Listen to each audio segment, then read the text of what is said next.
One summer, many years ago, I was having a rough Sunday morning. It came after a string of bad days when I struggled with work and relationship. And I was quiet and tense. My 8-year-old son was invited to a birthday party about an hour's drive away. And as we left the house, I snatched a slim hardcover book from a pile near to the door. Zachary was tired, and he napped on the way, quietly snoring in the back seat, and this was fine by me. When we got to the party, held in the backyard of a grand house in suburban Connecticut, I made a small talk with the adults, and then slipped away and sat under a tree and took out the book and started to read.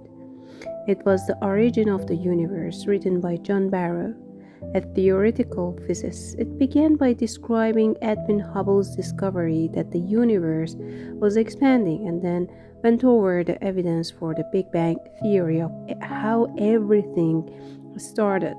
As I read, my heart began to beat faster.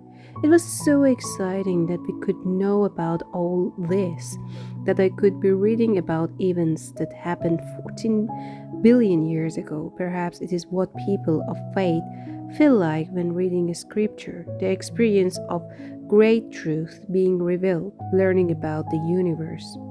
I felt insignificant, tiny in space and time, but I also felt proud of our species, that we could know so much about the incredibly long ago and incredibly far away, that we could make real progress on the most fundamental of all questions. And when the birthday party was over and I got up to get my son, the world was full of light.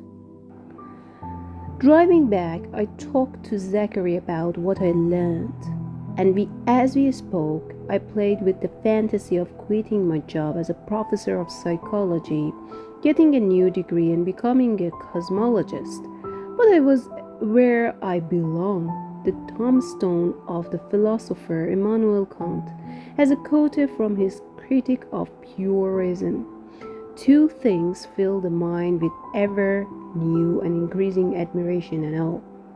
The more often and more steadily we reflect upon them, the starry heavens above me and the moral law within me. I had spent the morning being thrilled by the starry heavens.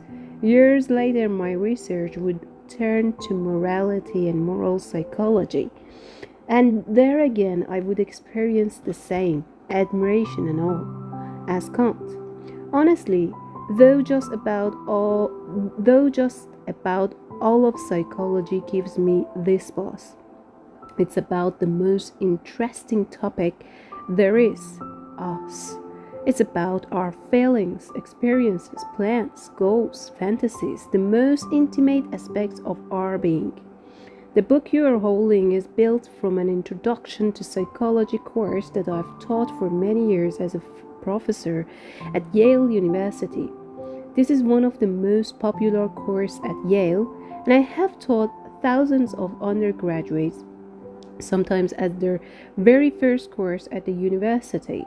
Based on these lectures, I created an online course that has had an enrollment so far of about a million students. I love teaching introduction to psychology, but there is a limit to how much one can convey in a series of lectures, and there is so much material to cover, and so I decided to write the human mind.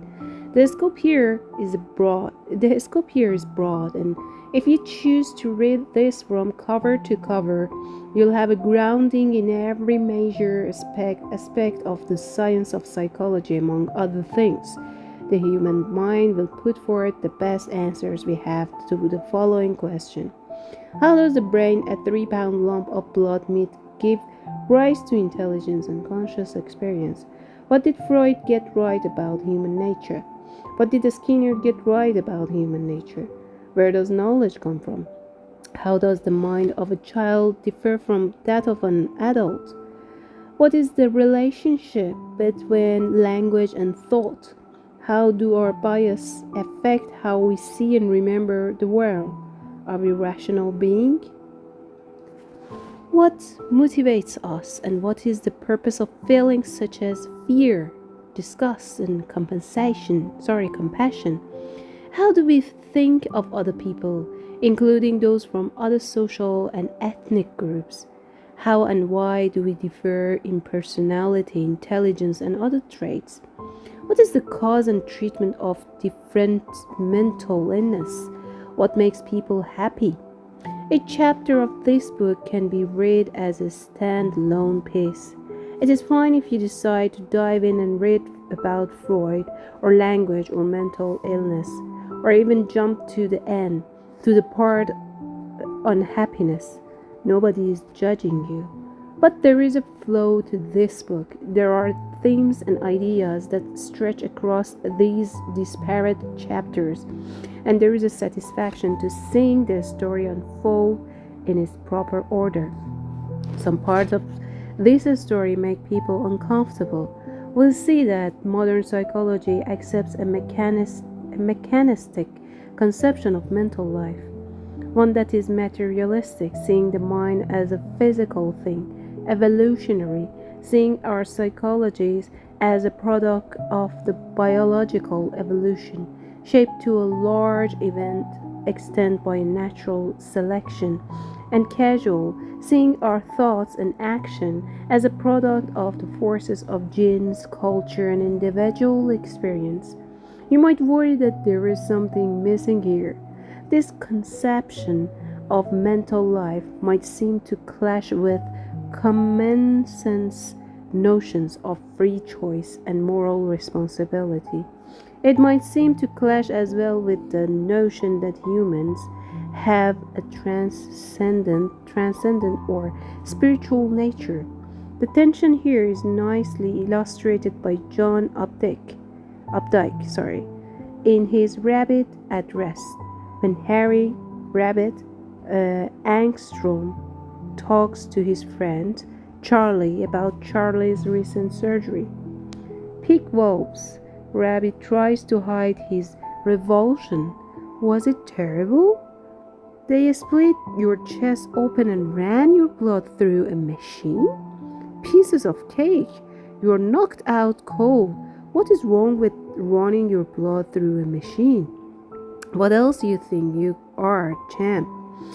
A god made, one of a kind with an immortal soul, breathed in, a vehicle of grace, a battlefield of good and evil, an apprentice angel.